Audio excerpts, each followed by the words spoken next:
Ngaye, Bogard de la presse congolaise, Bogard de la presse congolaise, Bogard de la presse congolaise, Siti Asika, Marambwa Sika, Siti Asika.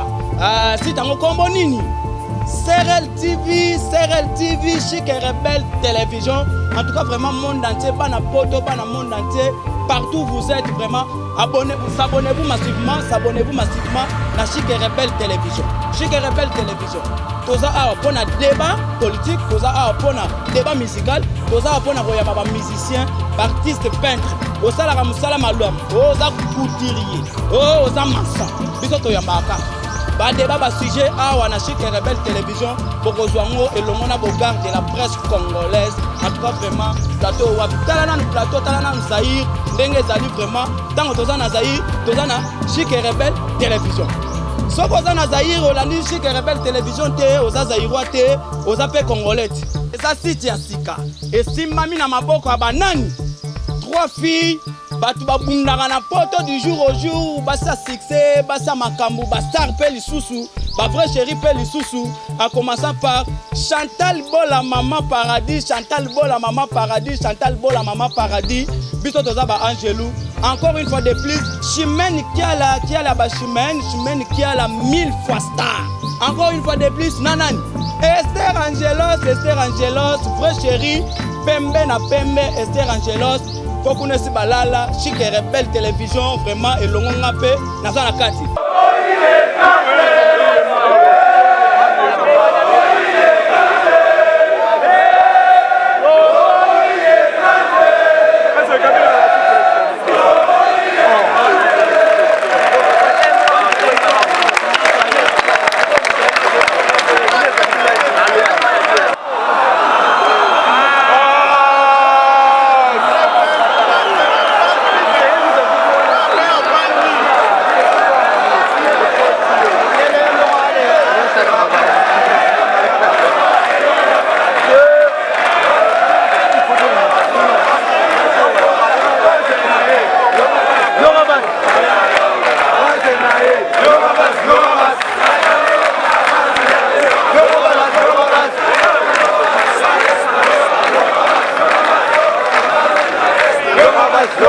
Bokokende na élection avec ou sans machine à voter. Bafinga kibino mokili mobimba. Eza boete. Tango boboya ki chiffon oya Genève. Bafinga kibino mokili mobimba. Eza boete. Bombi bete la maboko boza bato abwanya na mayele.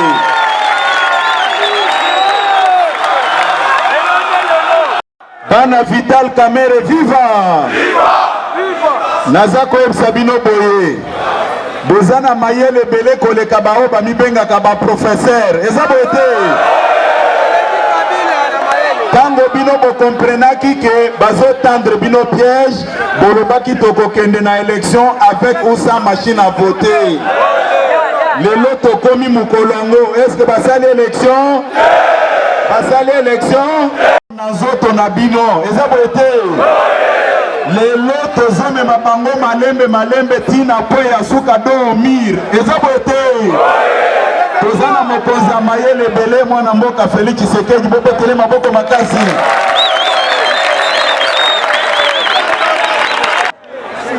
mokonzi na biso mokonzi oyo azolala pongite po na biso na bino ezaboete Ye aza visionnaire, aza éclaireur nabiso.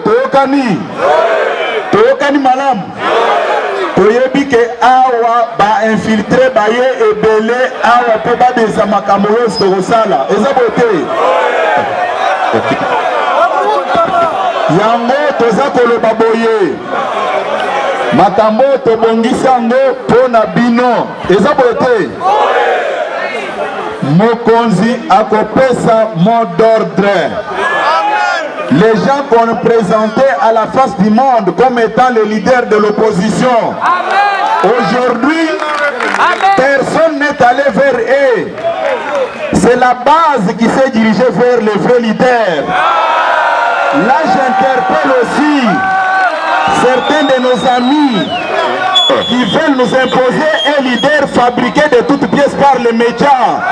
Un leader qui n'a aucune base sur terrain. Raison pour laquelle nos amis doivent profiter de cette occasion pour parler d'un vrai leader. Un leader qui a une base derrière lui. Les choses doivent être dites de cette manière-là. Qu'on cesse de nous imposer un leader à travers les médias. Amen. Amen. Cache viva. Viva. Cache viva. Viva. Félix Tshisekedi viva. Viva. Viva. Okay. Nos frères et sœurs des médias, vous avez un grand rôle à jouer pour éduquer la masse. Évitez de nous imposer quelqu'un qui n'a aucune base derrière lui. La base continue à vous faire confiance. Il faut présenter la vraie information dans son contexte normal. C'est ce qui est plus important. La base s'est méfiée de la RTNC et la base s'est tournée vers vous. Il faut aider la base avec la vraie formation. Cache viva! Cache viva! Le vrai leader de l'opposition va s'adresser tout à l'heure à la vraie base de l'opposition. Bolibete la maboko makasi. Kalamingite, vrai leader de l'opposition, il n'y en a pas deux. On ne falsifie jamais l'histoire. Notre pays a une histoire. Nous nous sommes battus pendant plus de 40 ans pour la restauration d'un état de droit et la démocratie dans notre pays. On ne peut jamais nous imposer les nouveaux venus dans l'opposition. Ça ne passera pas. Nous sommes là et la base est derrière nous. Chaque média doit rectifier sa ligne éditoriale. Il faut dire la vérité à la population au lieu de fabriquer des choses pour faire gober notre population. Cache viva! Cache viva! Cache viva! Kalamingite, Bokoyoka message.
Président de la RDC, la Premier ministre.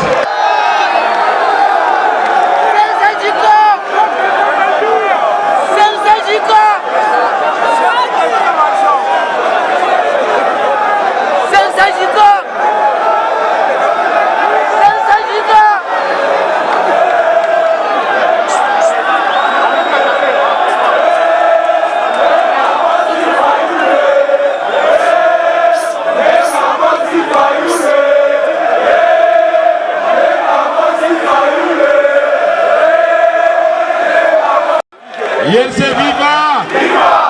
Para Kisasa Mote! Tosali tourner na président!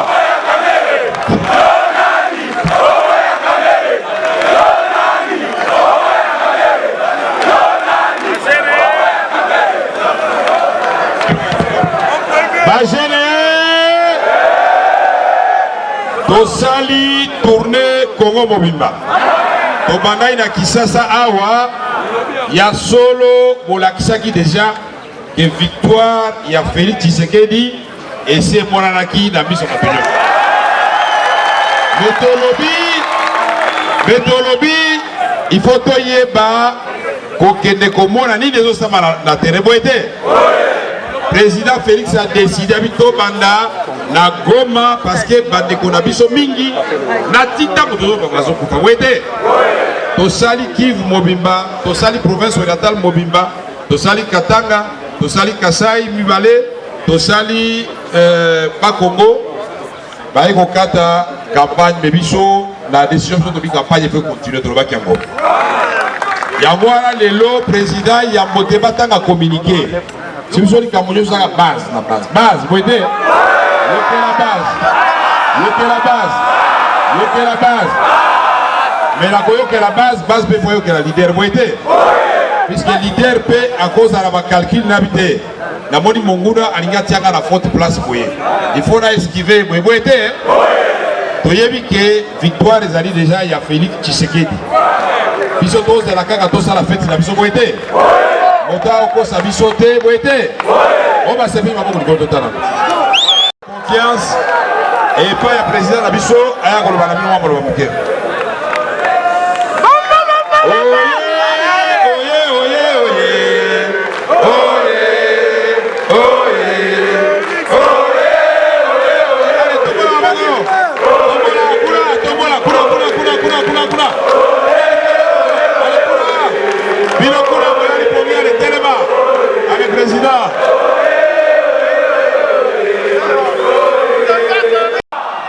Coalition Cash, viva!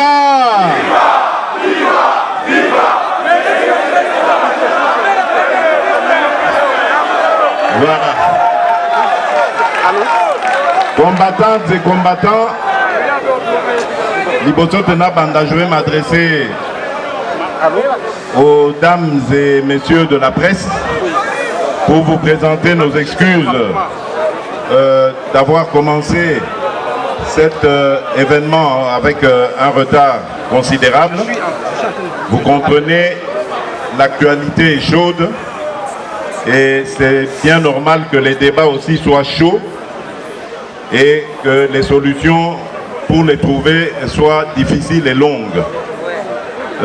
Nous allons donc nous adresser à vous tout à l'heure, mais avant cela, nous voudrions prioritairement parler en lingala à la base parce que, comme vous savez, notre force, nous la tirons de cette base.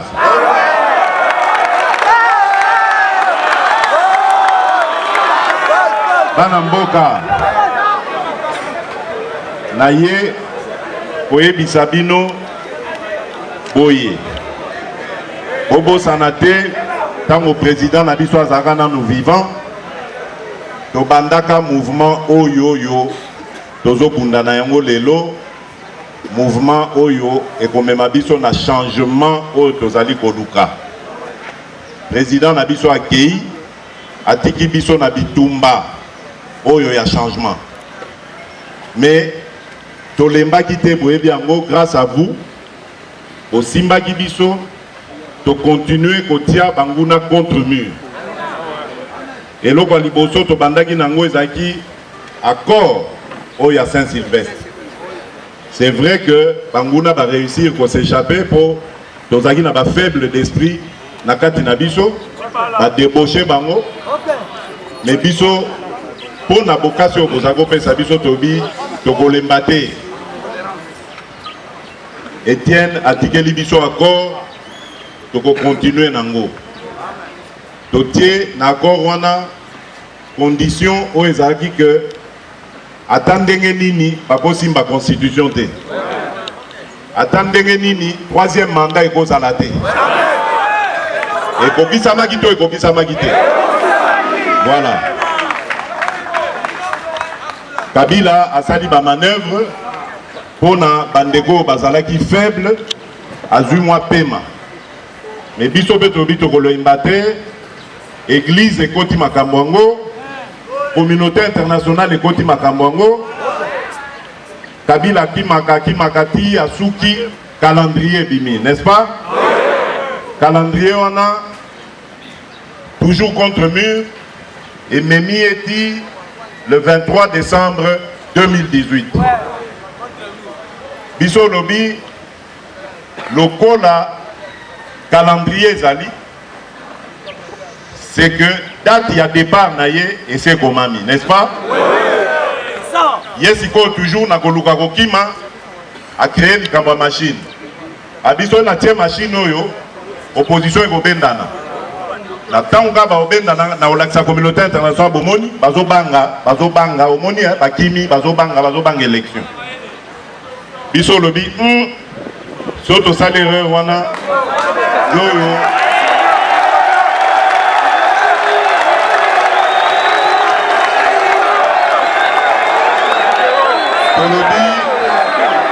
biso to abana Etienne Tshisekedi bakosaka biso te. Tobi bon avec ou sans la machine tokende kaka. Toyeba ikezaki dangereux ezaki risque mais tobi tokende kaka. Parce que système eza ya contre mur. Toke na ye oyoka bino moko lobi ndenge sukaki. Oh non, depo eziki. Oh non, le lot toki avion moko pe kwei. Oh ba machine soki ndenge nini. Oh ba PV soki ndenge ni tobi ok ça va. Sikoyo biso to na système nde na yebisi bino ya contre mur. Tokanisi na eloko ezosala moyo. Tobi est-ce que report oyo ezate po bana mboka babanda kotumba sikoyo babanda kotia mouvement na mboka po sikoyo ba profiter sikoyo baloba voilà bazotumba ba pneu moto wana muteke kanga na ba bureau ya vote moto wana mutetumbi ba machine donc même le 30 autres la kaki binona moyen pesa les maisons soudées système ya contre mur to boulé to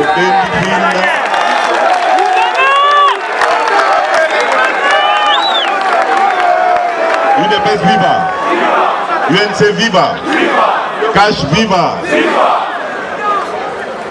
Tolobi Oyo est un système de jeu.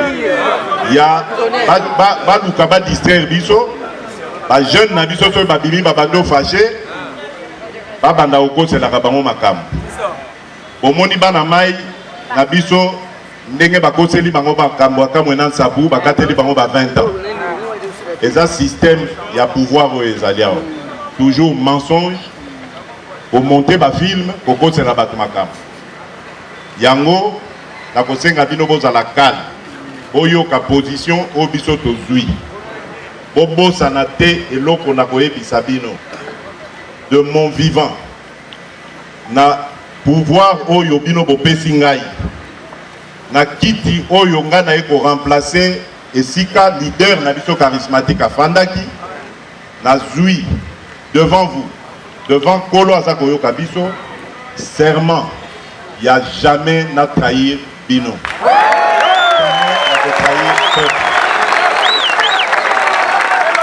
Ma position, peut-être que c'est Pensabinoté, mais voyez que c'est toujours pour l'intérêt du peuple. Tant que Bino Bokopé Sabiso Makasi, donc on sera toujours là pour nakosale la bino. Boyoka, secrétaire général Nabiso, a coupé sa bino position. Oyo Tokamati, ezali position courageuse, ezali position où ils ont un rythme toujours on a dit à système et à contre nous. Merci beaucoup.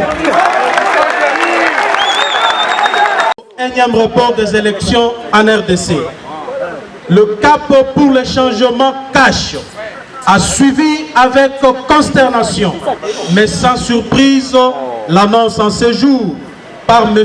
Corneille Nangaa, président de la Commission électorale nationale indépendante, CENI, du report au 30 décembre 2018 des élections tant attendues le 23 décembre 2018 par tout notre peuple. L'opinion nationale et internationale se rappelle que le cash Bien que convaincu que M. Joseph Kabila n'a jamais eu la moindre volonté de permettre l'organisation des élections libres, démocratiques et transparentes, à l'issue de son second et dernier mandat, échu depuis le 19 décembre 2016, avait levé l'option courageuse de participer aux échéances électorales avec ou sans machine à voter. Bien avant l'annonce du report des scrutins, il a été constaté d'une part une militarisation à outrance à travers le territoire national et d'autre part la violation de la loi électorale, en particulier l'article 28 par certains gouverneurs de province, dont celui de Kinshasa, qui se sont permis d'écourter la campagne électorale. Le cache demeure convaincu que Joseph Kabila ne veut ni quitter le pouvoir, ni organiser les élections au terme du nouveau délai annoncé. De ce qui précède, le cache réaffirme sa position, maintes fois exprimée, d'aller aux élections avec ou sans machine à voter. Condamne avec la dernière énergie cette énième forfaiture de Joseph Kabila qui grippe le processus électoral pour le maintenir illégalement au pouvoir. Mais sévèrement en garde, M. Joseph Kabila et prévient qu'il n'acceptera pas un autre report, même d'un jour. Affirme poursuivre sa campagne jusqu'à 24 heures du scrutin, conformément à l'article 28 de la loi électorale, soit le 28 décembre 2018 à minuit. En appel à la vigilance du peuple souverain, mais aussi à celle de la communauté internationale, en l'occurrence le pays voisin, l'ONU, l'UIA, la SADC, l'Union européenne, ainsi que les USA.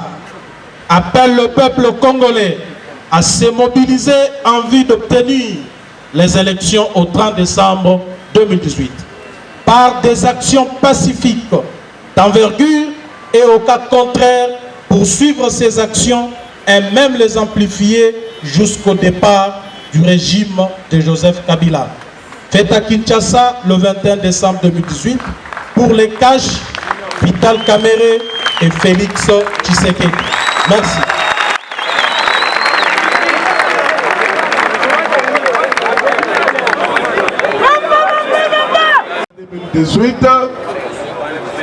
Nous prenons la partie de la loi qui dit que la campagne doit se terminer 24 heures avant la date du scrutin.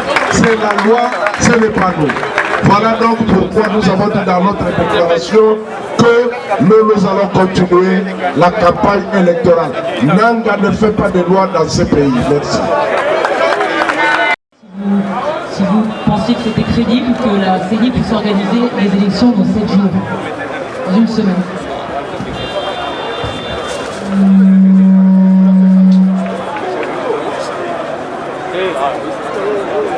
Oui, toujours avec l'autorisation et l'accord du président. La CENI, c'est elle qui doit organiser les élections. C'est un devoir constitutionnel. Et la CENI en a abusé et de trop. On ne peut pas aller de report en report. C'est trop. Alors, ce n'est pas nous qui avons dit à la CENI reporter de 7 jours. C'est elle-même qui a dit qu'elle reporte les élections de 7 jours et ça la lie. Nous la prenons au mot. Nous avons dit dans notre déclaration, si au 30 décembre 2018, il n'y a pas élection, vous avez vu la base ici. La base voulait déjà imposer les élections au 23 décembre. Nous venons de demander à la base de ne pas tomber dans le piège de Kabila. Nous attendons le 30 décembre. Nous ne saurons plus contenir cette base. et c'est elle qui est souveraine, elle imposera sa loi. À la CENI de nous donner les élections le 30 décembre. Si elle n'a pas, c'est son problème. Voilà. Sur le délai du 30, parce qu'on a parlé avec des gens dehors qui veulent se mobiliser dès le 23 décembre. C'est vrai, la base était déjà excitée à en découdre avec Kabila ce 23, mais vous avez vous-même constaté qu'elle nous a écoutés. Observez, elle nous a écoutés, et nous disons ceci, chères combattantes et combattants, le 30 décembre, c'est la ligne rouge. Nous avons estimé que le dernier retranchement de Kabila et Nanga, c'est le 30 décembre. Dépasser le 30 décembre, n'attendez plus le mot d'ordre. N'est-ce pas? Nous, on viendra en sus de ce que vous poserez, parce que le mot d'ordre vient d'être donné par le président Félix Tshisekedi à travers ses communiqués. Le dernier retranchement dont on parle dans le communiqué, c'est le 30. Donc, Kabila a brûlé les machines, il y a eu tout ce qu'il y a eu. Finalement, ce report de 7 jours constitue son dernier retranchement. Et c'est là qu'on va les cueillir comme une mangue mûre. Il y a élection le 30, vous allez voter massivement pour le camp du changement. Il n'y a pas élection, on vous appelle tous à une mobilisation générale jusqu'au départ de Joseph Kabila.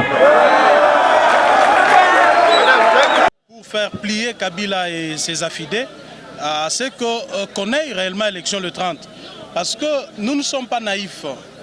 Quand nous avions accepté d'aller aux élections avec ou sans machine à voter, nous ne sommes plus aussi naïfs maintenant en acceptant ces reports. Je ne dis pas accepter, mais en prenant acte de ces reports de 7 jours jusqu'au 30 décembre.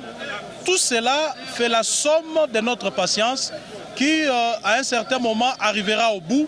Et nous pensons que le bout, c'est le 30 décembre. Et là, Kabila ne s'en prendra qu'à lui-même.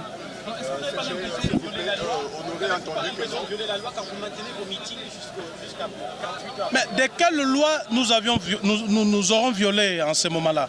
Parce que l'article 28 de la loi électorale dit clairement que la campagne électorale s'arrête 24 heures avant le scrutin. Quand Nanga prolonge le scrutin jusqu'au 30, il doit tirer toutes les conséquences parce qu'il doit rester dans le cadre de la loi. Et dites-moi, l'article 81 de la loi électorale interdit à toute personne d'empêcher un candidat ou des candidats à battre campagne. Et il y a même une sanction prévue dans cette disposition de la loi électorale. Donc ce n'est pas nous qui enfreignons la loi, mais c'est plutôt André Kimbuta et ses amis qui veulent enfreindre la loi. Nous sommes dans la loi, nous irons jusqu'à 24 heures. Donc comme les élections se tiendront le 30, nous arrêterons notre campagne électorale le 28 à minuit. Voilà, tous en amont à parti politique, il y a UDPS, par rapport à mot d'ordre, Félix Tshisekedi a passé la base. Bonjour tonton. Bonjour. Comment on a Monsieur Gloire? Monsieur Gloire, tout le monde est à UDPS. Président Félix Tshisekedi a passé mot d'ordre à base. Tant que base, il y a en tant que base et qui président la biso, peut président la biso peut ayo kakape biso. Le lope toyo qui pourquoi pas toyo kayete. Biso tozana pona kolandela makambo nyonso oyo ezoleka o président na biso tozana patient, tozana mutema kokita. Bandeko oyo wana kuna baza mupanzi wana bazolukela biso to tomber na piège, mais bakozwa biso te pa bakokoka biso te. Tozozela comme si ndeko nanga a 5 to pesa 7 jours, to pesa 7 jours.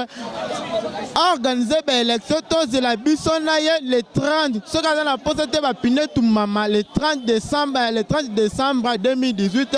Ndeko nanga suka moni makambo simité a démissionné. Yena ndeko Kabila. Bazo on place ba utaki. Ye aza indépendant mais ya comme parti pris ya individu ya mutu. Ndeko nanga depuis 2016 ou lieu que organiser l'élection. Ya ye 2016 comme lokola akoma kolanda ndeko Kabila malembe oh non ndeko Kabila koloba. ya lobeli biso on nyonso ndeko Kabila koloba c'est que seni ezalaka susu indépendante comme ya parti pris ya mutu mususu on a zinga koloba ya ngwana ndeko. Merci beaucoup frère, merci encore une fois de plus. Message est déjà capté. Tokozapé moko lisusu tomeka ko déborder par rapport à message oyo ya président Félix Tshisekedi oyo PS mot d'ordre na base naye. Bonjour tonton. Bonjour monsieur les journalistes. Tomoni awa na siège national ya IDPS. To sepeli mingi parce que toya kozwa loba moko to banda kozele pa ya président lokola maîtriser biso base naye ayebisi biso to pesa bango 7 jours wana etikali to tia bango contre mur mais toyebi mais c'est nanga na monsieur Kabila bakolinga ko organiser élection na bango te ya biso te peuple congolais to tia bango contre mur les 7. Voilà, message à ceux qui la ndenge nini par rapport ya base mususu etikali na ndako. Bandeko na biso bayoka biso bayoko président alobi lokola président ayoka biso biso pe toyoka ye ezaka pour l'avantage na biso bona bénéfice ya biso peuple congolais. Merci beaucoup ndeko. Toko ya pe awa et pas bonjour papa. Bonjour. Comment on a kabola pena ba papier ya président Félix Tshisekedi awa. Donc toza pe na siège national ya parti cher ya Félix Tshisekedi. Toyoti ko la président alobi mot d'ordre bino base botosi yango. Na ebité ba impression na kozani par rapport ya mot d'ordre président PS. Na sepeli mingi ndenge toza awa toza pona ko bundela mboka. Biso tokolanda oyo président na biso azoloba. Soki président na biso azoloba tala caméra ça. Président azoloba donc il faut toyoka ye. So toyoki ete c'est que toza bana moko ya bitike. Yango tolobi ke non biso to bando zela puisque mapono mezala ki le 23. Yango to banda ko zela. Tango toyoki buzoba ya lobby tozalaki déjà très fâché na bandako. Alors tango toyoki mot d'ordre ya président ndenga a maîtriser biso tozo zela le 30 eza musika te. Na ngai ndenge naza boye naza pe chargé en mobilisation na commune ya Matete na yebi na ko maîtriser ba o batikali na ndaku balanda oyo mukonzi alobi piège wana ya pouvoir atie ezwa biso te. Yango biso tozo respecter yango to comme les 30 nde tokoyeba na bango to tia bango contre mi. Merci beaucoup toza pena papa awa par rapport à mot d'ordre au président Félix Tshisekedi a persi na base naye puisque on dit que non il faut à la base likama base e bomi mboka. Bonjour papa. Bonjour papa. Atomoni na siège national ya IDPS. Le président Félix Tshisekedi a persi mot d'ordre na base bino base naye ba impression na kozani et puis ba inquiétude non normalement base ezali eloko moko ma sécurité parce que base baza bandimaka pamba te baboyaka pe pamba te songi base ndimi parce que ba sentir quand même que eloko bandeko baza besoin basala ya mabe ko président na bisa biso to moni ke za ya solo yango moni ke biso pe to ndimi soki ezaki ya solo te base alinga pa ndima pete. Merci beaucoup papa, merci de nous avoir passé dans notre émission. Merci encore chers internautes, merci encore une fois de plus pour votre fidélité sur Chic et Rebelle Télévision avec votre serviteur Ali Fiscal, abogar de la presse congolaise. Merci encore une fois de plus Nassima Kamera, Azwami et pas Jéric Kobetox de la presse congolaise. Et je profite aussi de l'occasion de dire merci encore une fois de plus na Muchodo de la presse congolaise. Tandis Sidi Binga la sirène, na PCP l'artiste noir, bon anniversaire encore une fois de plus mon maestro. Encore une fois de plus, restez branchés, scotchés sur votre chaîne Chic et Rebelle Télévision cimentée. Pour na koyebi sabino ba information solo pour na ko tali sabino bandaki sambora na biso ngai na bino timu kolongolo koya. Charge. Ngaye bogar de la presse congolaise, bogar de la presse congolaise, bogar de la presse congolaise. Site ya sika marambwa sika, site ya sika. Site ngo kombo nini? CRL TV, Chic et Rebelle Télévision. En tout cas, vraiment, monde entier, bana poto, bana monde entier, partout où vous êtes, vraiment, abonnez-vous massivement à Chic et Rebelle Télévision. Chic et Rebelle Télévision.